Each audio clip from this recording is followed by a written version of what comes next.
Where does your seafood come from? Was it overfished? Was it caught illegally or by slaves? Very often, it's hard to know. So we have imagined a different world in which every fish could be traced back to a farm or a fishing vessel. And perhaps more importantly, we have computed how much it would cost to make this a reality.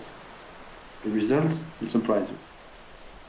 Hello everyone, my name is François Monnier and I lead the ocean research at Planet Tracker, a not-for-profit finance think tank.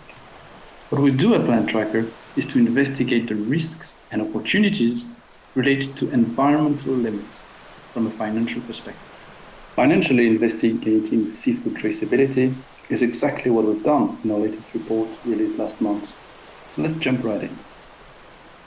We have analyzed the entire global seafood supply chain, from feed manufacturers down to retailers and restaurants, including artisanal operations and illegal catch.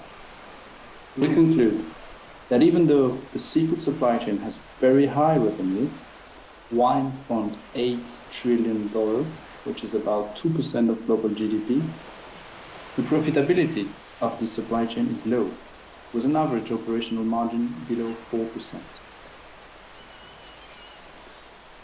With a low profitability, managing costs is extremely important. In this chart, we show how the cost of fishing, processing, wholesaling, and retailing fish account for the vast majority of the price consumers pay for it. This is very different from high-margin food and beverage products, such as beer, for instance. In that context, let's see how traceability affects costs across the supply chain and what would be the costs of achieving fully traceable supply chains. The bad news first. We estimate that only 29% of the global seafood production is ready to be traceable. What do I mean by that? Traceability readiness is when existing data suggests that there are currently more incentives than disincentives for the harvester of the fish to be associated with its production. Traceability readiness varies by country based on many factors, such as the prevalence of illegal fishing or the sustainability of local fish production. Here, we've assumed that fish that is too unsustainable can't realistically be traced because the harvester will not accept.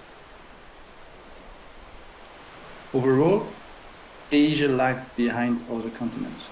It is both the one where seafood production is the largest and traceability readiness the lowest. Keeping this in mind, we have modeled in each region the costs and benefits of implementing traceability, assuming that it would only be implemented in supply chains that are currently traceability ready. And what we found is that overall, implementing traceability across the global seafood production that is currently traceable would increase profits in the global seafood supply chain by 60%.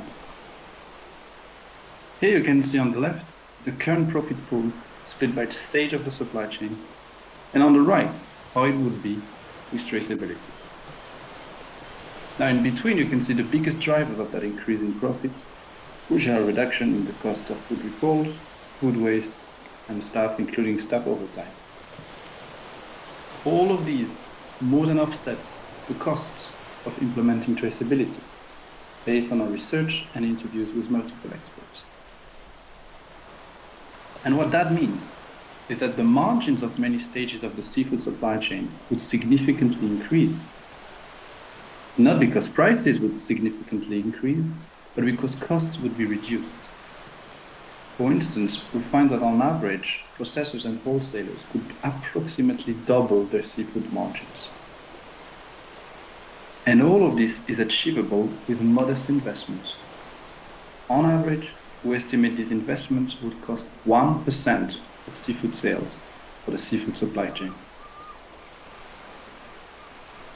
For investors, this means that the valuation of the entire seafood supply chain would increase by $600 billion. It is therefore in the interest of the financial community to support and encourage companies to invest in traceability. Let's see how this can be done. First, a look at the current situation. This is the traceability score assigned by the World Benchmarking Alliance to 30 large seafood companies. In a nutshell, most companies are fully rated. And when we look at who owns these companies, things become interesting. More than half of the holdings in companies poorly rated on traceability are in the hands of just 10 investors. Now, even if you expand to look at the 20 largest, what's interesting is the concentration. The investors are all in Japan, Norway, or the US. But I hear you say, well, seafood companies for this investor are just a tiny share of the portfolio. Well, that is not always true. 23 investors have a 5% or more equity exposure to company fully rated for traceability. This means that they are exposed to the risks that traceability would mitigate and also have the power to reduce these risks because they own significant shares in the company and therefore could engage with the management. Here are the key questions we believe investors should ask seafood companies to unlock the opportunities provided by traceability, and let's not forget, make ocean ecosystems more sustainable. I won't go through all of this, but a key message is to ensure that companies implement systems covering a high proportion of the product portfolio, covering the whole supply chain, and interoperable with their suppliers and clients. To achieve that interoperability, implementing GDST standards is the best idea. This concludes my presentation, where the key message was that seafood traceability could improve profits in the global seafood supply chain by 60% with a modest level of investment. Thank you for your time.